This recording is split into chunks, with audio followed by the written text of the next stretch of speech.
谢谢。林警官。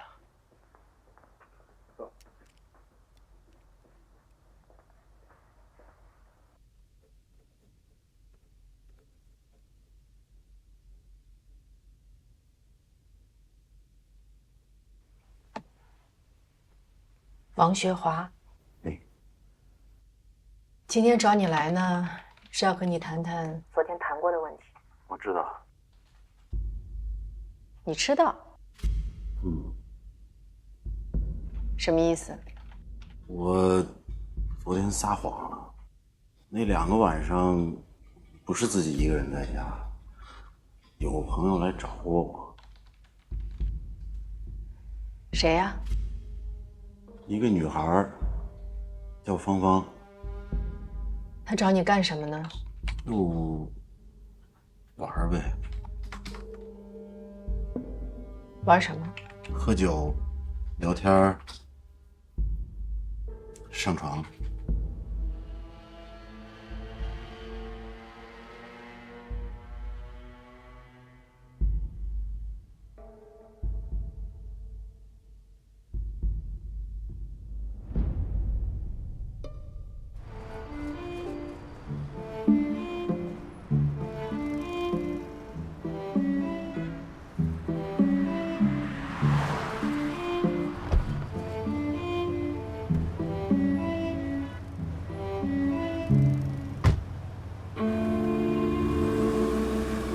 你叫芳芳？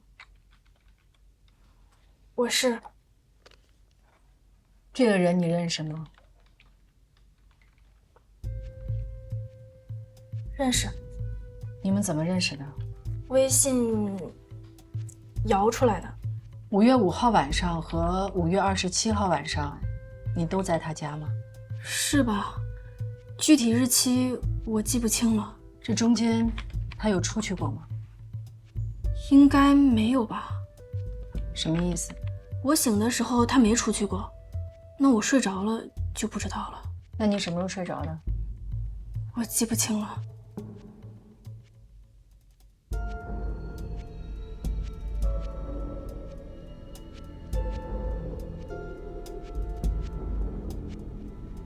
姐，芳芳没说谎，5号、27号她都是晚上7、8点左右进的利民巷，第2天早上6、7点就走的。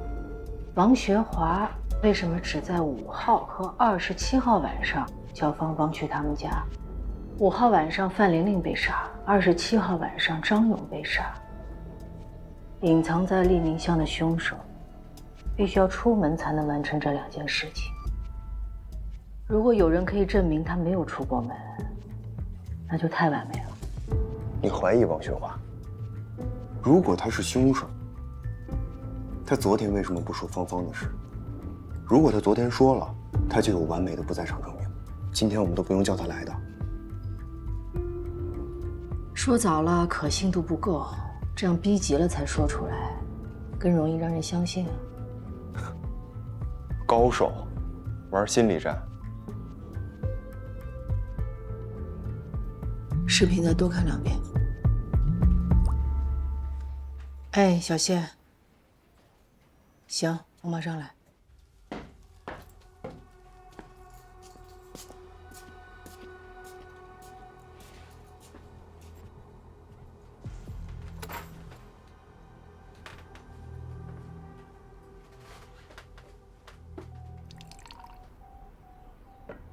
这个茶都是我们每年自己去收的，来，你尝一下。谢谢。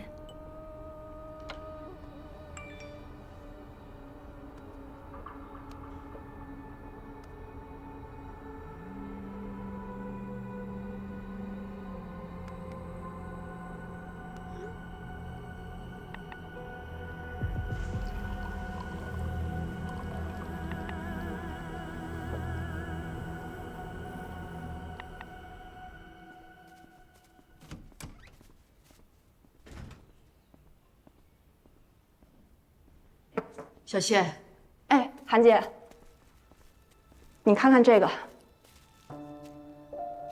中伟哥胃里发现的。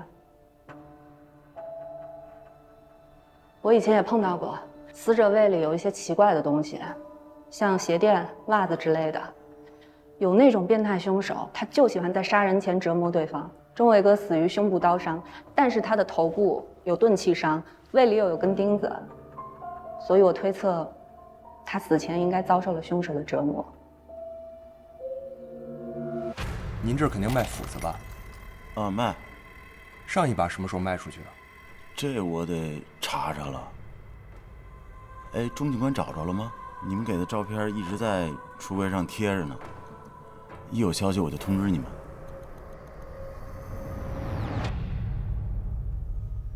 韩姐，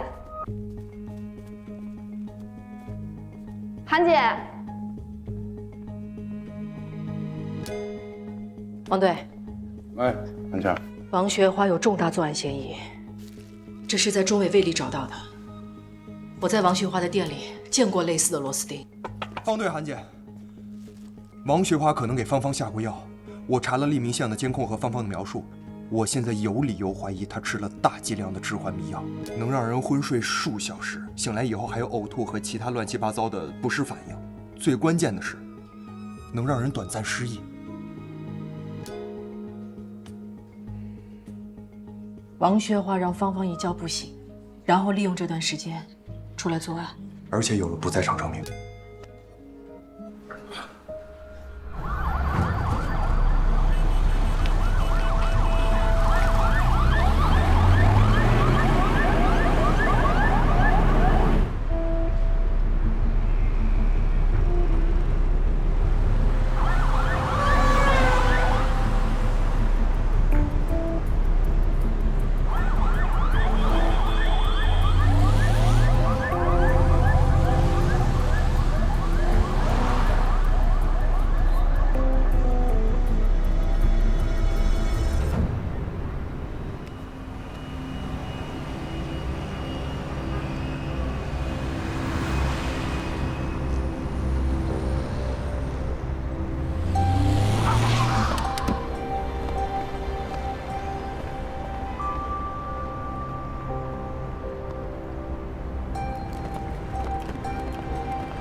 王老板，王老板在吗？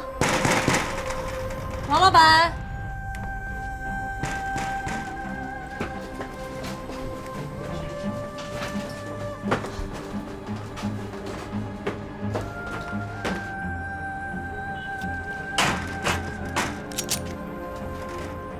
王老板。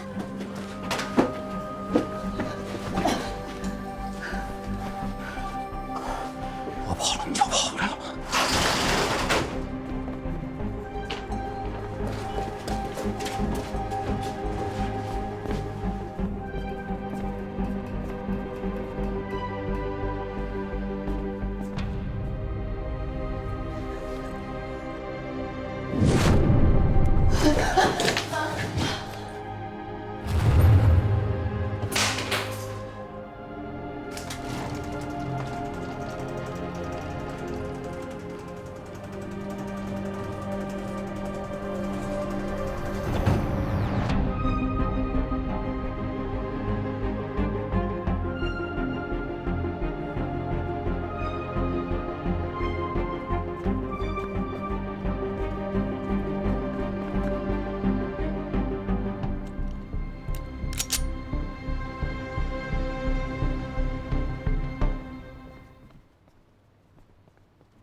通知法医和技术部门。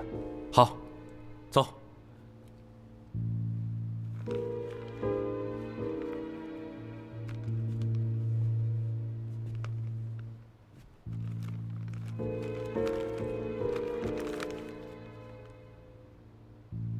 最后一个点就是五金店。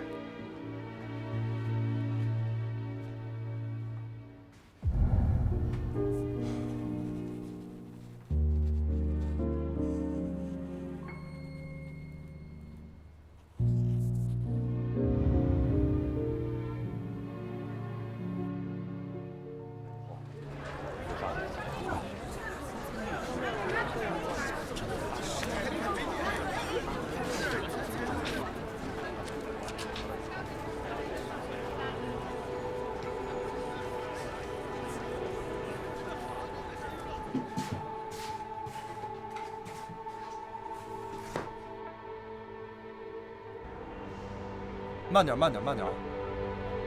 记住，疏散现场慢点有关人员，做好保护措施。注意脚下，那边小心，搭把手。方队，我们也初步确定死者是自杀。等一下，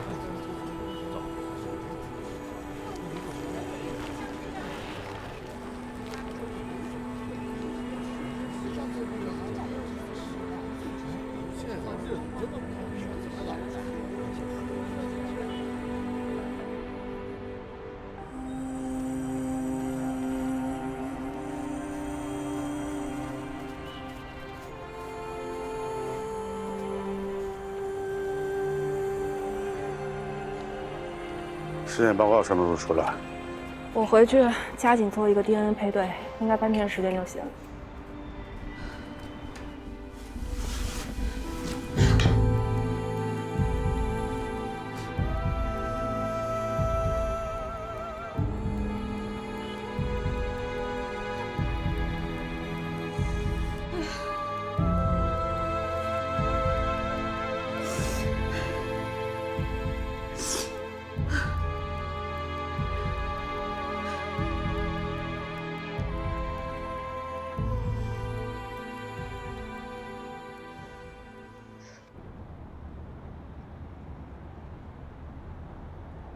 厨房冰箱里的冰冻血液是范玲玲的，毛发是钟伟的。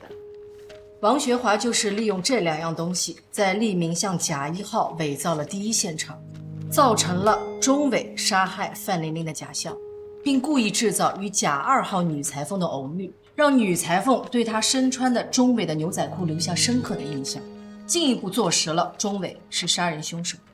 我们在2层阁楼的床板下面找到了一双43码男鞋，这比王学华其他的鞋都大了2码。经过比对，这双鞋的鞋印跟江平公路碎尸案现场以及利民巷甲1号现场所留下的鞋印是一致的，属于同一双鞋。我们还在鞋里面找到了一双9厘米的隐形增高鞋垫，以王学华1.76米的身高，如果穿上这双鞋的话，身高将达到1.85米，跟黑框眼镜老男人的身高相吻合。我们在五金店的抽屉里找到了2瓶没有标识的药瓶，经鉴定，里面的药片是含有致幻成分的违禁迷药，这一点和芳芳离开他店里时被下药的症状相印证。王学华在抛尸范玲玲和杀张勇那2晚都给芳芳下了药，利用这段时间外出作案，然后利用芳芳的不知情，给她制造了完美的不在场证明。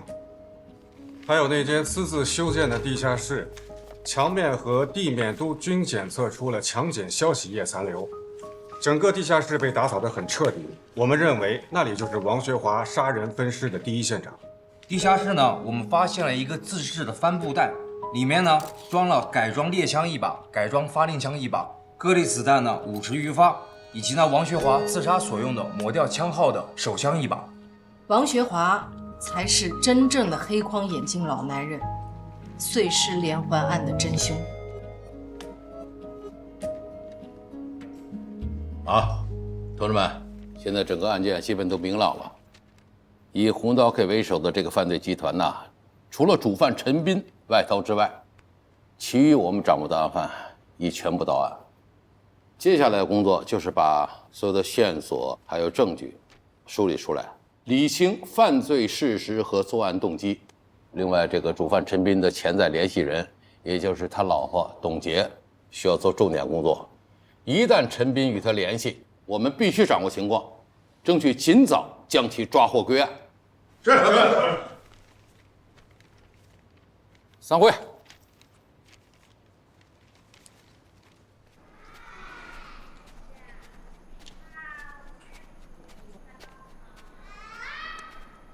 今天是儿童节，我祝你们每个小朋友节日快乐，可以茁壮成长。谢谢阿姨。阿姨，今天给你们带的蛋糕，每个人都有小礼物，让老师给你们发下去啊。毒枭？陈斌吗？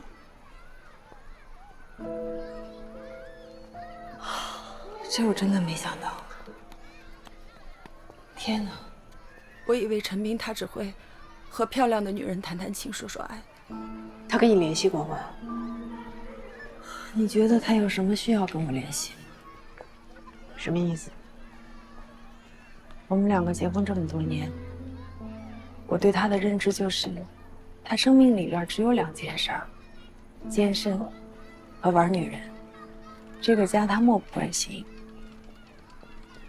你们说他在做毒品生意，如果他要联系，可能是联系他身边的那些花花草草，不是我。他毕竟是匆忙逃走的，肯定会遗漏一些事情，需要联系你，找你帮忙什么的。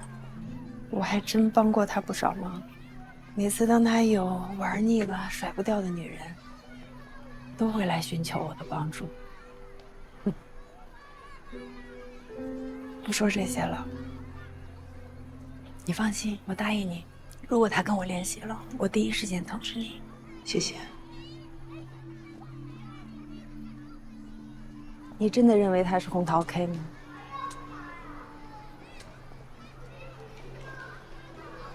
他不是吗？我认为他不是。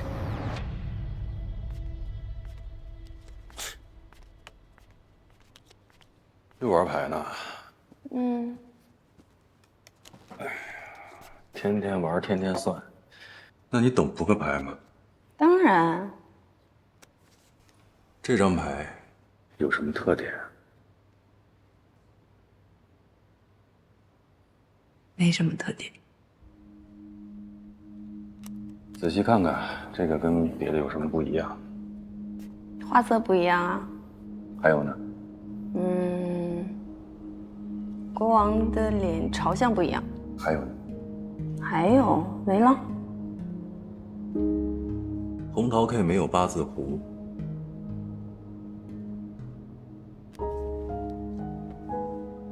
还真是。最早呢，这扑克牌是刻在木板上的。传说这个工匠啊，在雕刻红桃 K 的时候，一不小心手滑，就把红桃 K 的8字胡给刮掉了。而且这个错误呢，沿用至今，所以红桃 K 就成了唯一一个没有8字胡的国王。你说的真的假的呀？那么认真。你再仔细看看，还有一个不一样的地方。什么呀？别卖关子了，快告诉我，还有什么不一样？红桃 K 是唯一一个把武器隐藏起来的国王，尖锐被隐藏在美丽温柔的外表之下。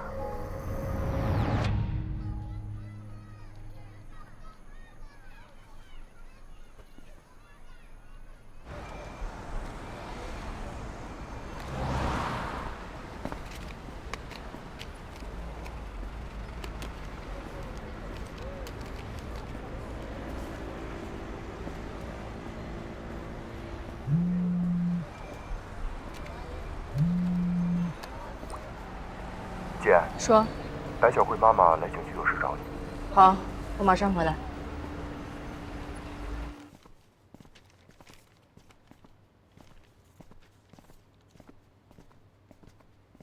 岳阿姨，你找我啊？林警官，我是有个事儿想跟你说。你说。我刚才去看了建民，他跟我说，小慧去见他的时候跟他说过一件事儿。什么事儿？100万，你哪儿来那么多钱啊？你就别问了。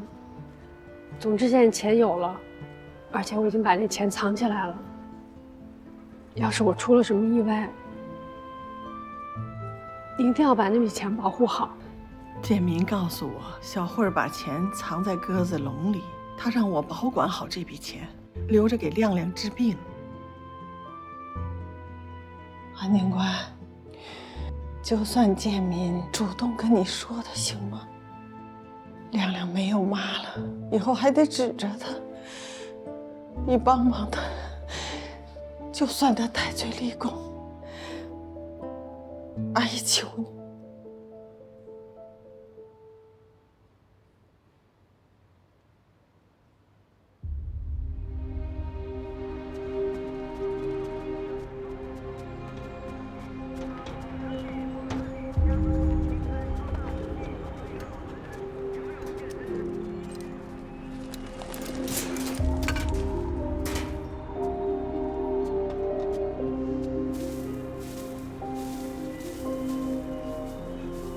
找到了。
项我不能干了。为什么呀？孩子身体现在越来越差，我还是在家里好好照顾他吧。你干不了了，你老婆向我借的那些钱，你怎么还呀？我会想办法的。你得给我时间，要等我把这个房子卖了。现在卖房子可不是说卖就卖的。再说，你卖房子的钱可能还抵不上你老婆借我的钱呢。抵得上。不会是干警察的，被你发现了。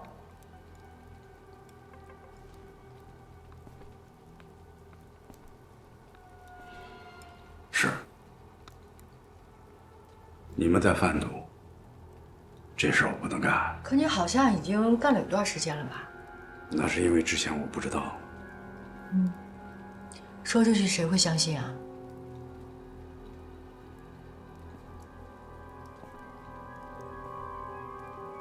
别忘了，我干过警察。你们这样的毒贩我抓过。你以前确实是个好警察，可现在你也确实在帮我们运毒啊。别把我逼急了，我什么事都能干得出来，大不了就是个死。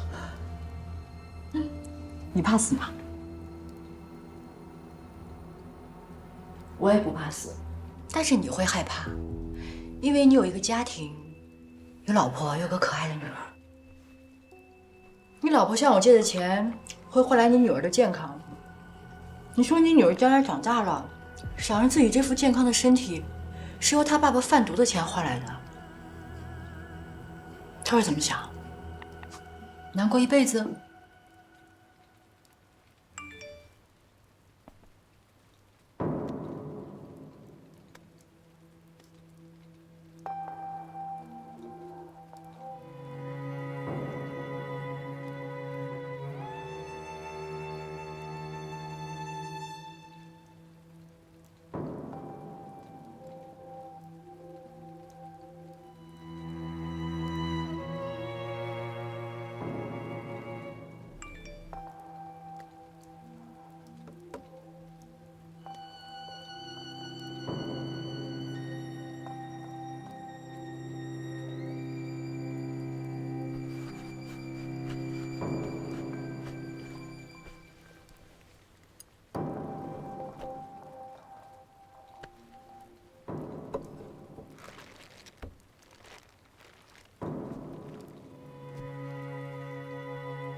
之前我们家是拿过你的钱，我当时不知道。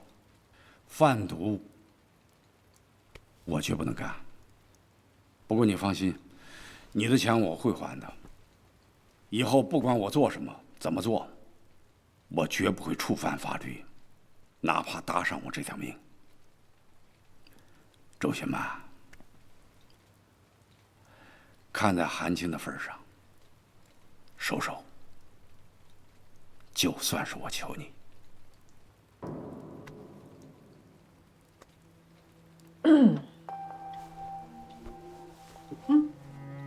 你看看这个人，你认识吗？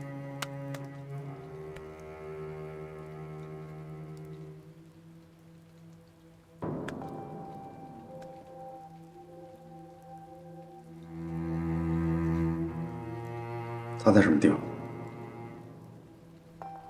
他怎么了？啊？像图片看到的这样，他已经死了。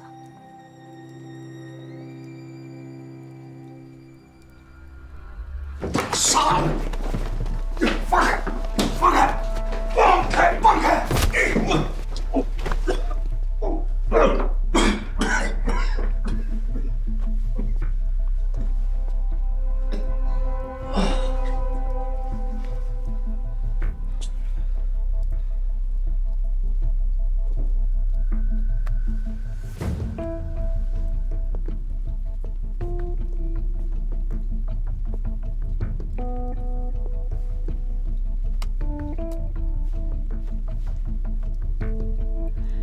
你要是不继续帮我们，你老婆孩子和钟伟就是一个下场。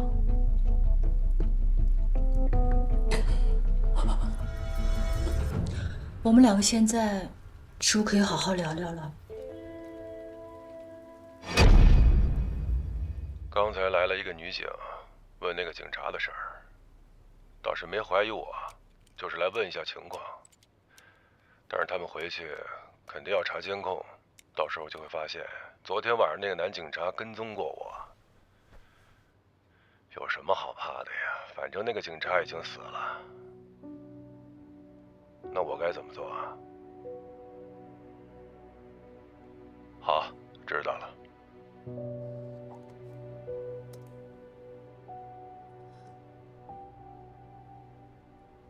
这就是白晓慧偷拍陈斌视频中被剪掉的那53秒。白晓慧和范玲玲用它来敲诈陈斌，从而引发了506系列碎尸杀人案。这份视频也同时证实，钟伟是被他们残忍杀害的。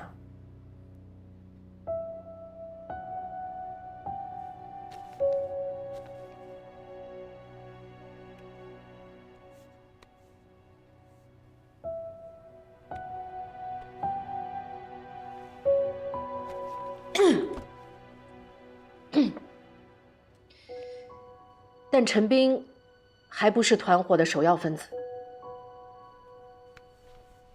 那我该怎么做啊？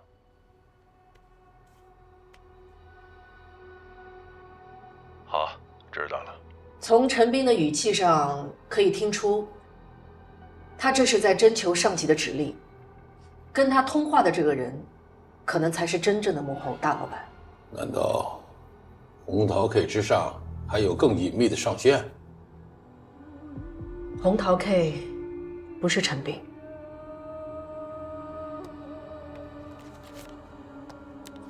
没有胡子的国王，锐气被掩藏在美丽温柔的外表之下。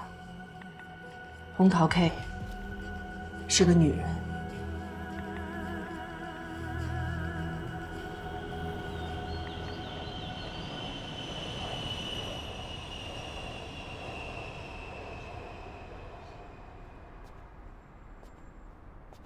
姐，我在王学华家神龛抽屉里找到的。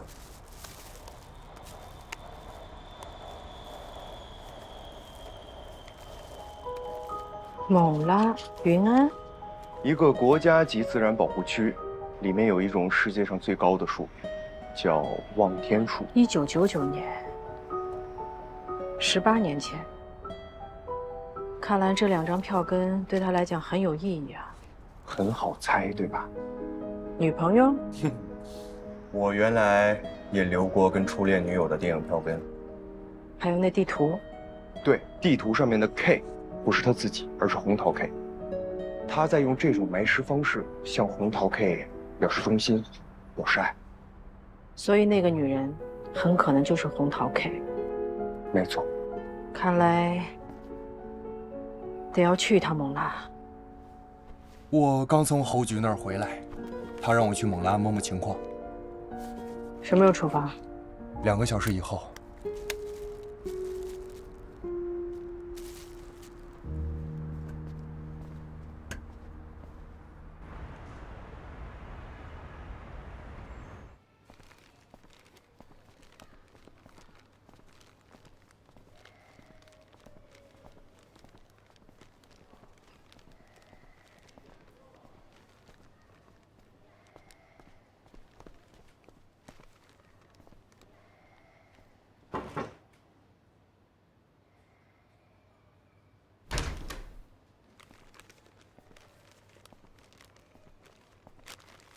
师娘，菲菲。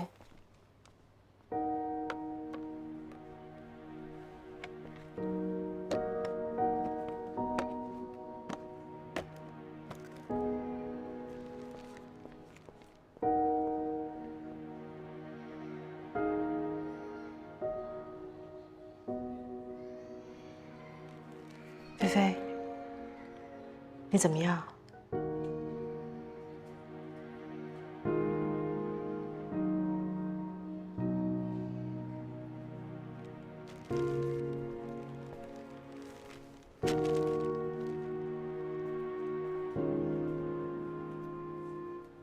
菲菲，你好好休息，过段时间我再来看你。